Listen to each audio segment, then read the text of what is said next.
পথে ঘাটে রাস্তায় লাখো মানুষের চলাফেরা। ক্লান্তি দূর করতে টং দোকানে এক কাপ চায়ের সাথে বিস্কুট কিংবা কেক খাওয়া অনেকেরই অভ্যাস। তবে এসব খাবার মানসম্মত কিনা তা নিয়ে রয়েছে প্রশ্ন। কিভাবে কোন পরিবেশে এগুলো তৈরি করা হচ্ছে, বাজারজাতি বা করা হচ্ছে কিভাবে? এরা তো ভালো ভালো রেস্টুরেন্টে যাইয়ে তো এডি আর খাইতে পারতেছে না। এরা সাধারণত দেখা যায় দৈনিক আপনার 200, 500, 1000 টাকা ইনকাম করে, একটা রুটি একটা চা খায়, তাতেই তাদের সন্তুষ্ট হয়ে যায়। কম দামের জন্য খায়। হ্যাঁ, চার দোকানের টঙে রাস্তাঘাটে পাশে পাচ্ছে। আমার একটা প্যাকেটের খাবার একটা বন্ড খাইতে গেলে আমার 20 টাকা রেট, আমি এখানে 5 টাকায় পাচ্ছি। কিছু কিছু বেকারির সামনে থেকে যখন যাতায়াত করি তারা দেখছি নির্দিষ্ট প্রপার কোনো ড্রেস নেই তাদের, তারপরে ঘামের শরীর নিয়ে কাজ করতেছে, এর পরবর্তীতে একই আটা রিইউজ করতেছে। খাওয়াটা এখন আমাদের হাতের নাগালের মধ্যে।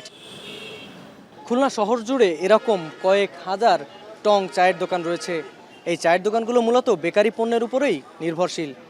আর এই বেকারি পণ্যগুলো বেশ কম মূল্যে পাওয়া যায়, যার কারণে সাধারণ মানুষের কাছেও এর চাহিদাও অনেক। তবে এই বেকারি পণ্যগুলো কিভাবে তৈরি করা হয় তা জানতে হলে যেতে হবে কারখানাতে।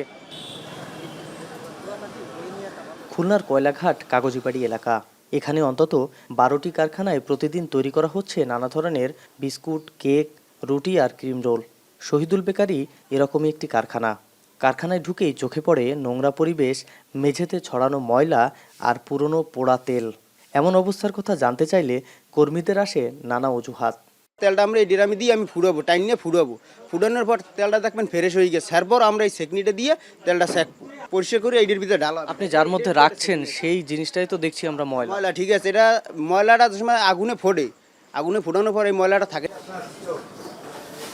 শুধু তেল নয়, স্বাস্থ্যবিধি মানারও কোনো বালাই নেই। খোলা হাতে শরীরে কোনো সুরক্ষা ব্যবস্থা ছাড়াই বানানো হচ্ছে এসব পণ্য। আর কাঁচামাল সেটাও মানহীন। তৈরি করা খাবার ঘন্টার পর ঘন্টা পড়ে থাকে খোলা জায়গায়। হ্যান্ডগুলো আছে, মার্স আছে, সবই আছে। আমরা ইউজ করছি না, মানে ওগুলো এখন ইউজ করতেছি না। ওই মুখে দিয়া কথা বলতে বলতে অনেক ঘামাই যায় এই জন্য। এই মাথায় যে টুপি, তারপর অ্যাপ্রন, এগুলো দেই। আর হাতের ওই আছে, সব আছে। দেখলাম সব সময় ব্যবহার করা হয় না। সাবানের ব্যবস্থা আছে, বিশুদ্ধ পানির ব্যবস্থা আছে আমাদের এই জায়গায়। তারপর যদি তার বাথরুম থেকেও আসে, হাত ধোয়া আছে, আলাদা আলাদা সবাই যদি একটা করে গামছা দেওয়া হয়।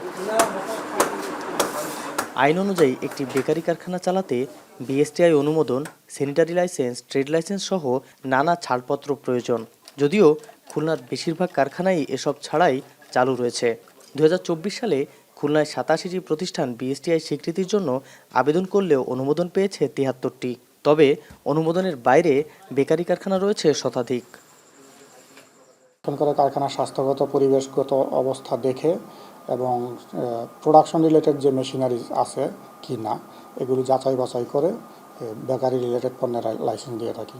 অবৈধ কোনো প্রতিষ্ঠান লাইসেন্স ছাড়া মানহীন পণ্য, বেকারি পণ্য বিশেষ করে উৎপাদন করে বিক্রি বিতরণ করছে, এরকম যদি থাকে আমাদেরকে ইনফর্ম করবেন, আমরা আইনগত বা বিধিগত ব্যবস্থা নেব। অভিযোগ রয়েছে কিছু অসাধু কর্মকর্তা অনিয়মের মাধ্যমে স্যানিটাইজেশন লাইসেন্স দিয়ে দিচ্ছেন অনেক কারখানাকে। এছাড়া তদারকি করার জনবল সংকটের কথাও জানান এই কর্মকর্তা। উপজেলা পর্যায়ে যদি এরকম যে ইয়েগুলো আছে সেগুলো আমাদের উপজেলাতে স্যানিটারি ইন্সপেক্টর একটা পোস্ট আছে, তারা নিয়মিতভাবে এটা পরিদর্শন করে এটা আমাদেরকে তাদের যে সুপারভিশনটা আমাদের জানাবে। প্রয়োজনে জরিমানা করা, এটাকে বন্ধ করা, এই ইয়েটা আছে। এমনকি চাইলে তারা ভ্রাম্যমাণ আদালতও করতে পারে। অস্বাস্থ্যকর এসব বেকারি পণ্য খেয়ে সহজেই নানা রোগে আক্রান্ত হচ্ছে মানুষ। তাই এসব পণ্যের কারখানাগুলো তদারকির পাশাপাশি সকলকে সচেতন হওয়ার আহ্বান বিশেষজ্ঞদের। রামিম চৌধুরী, এখন খুলনা।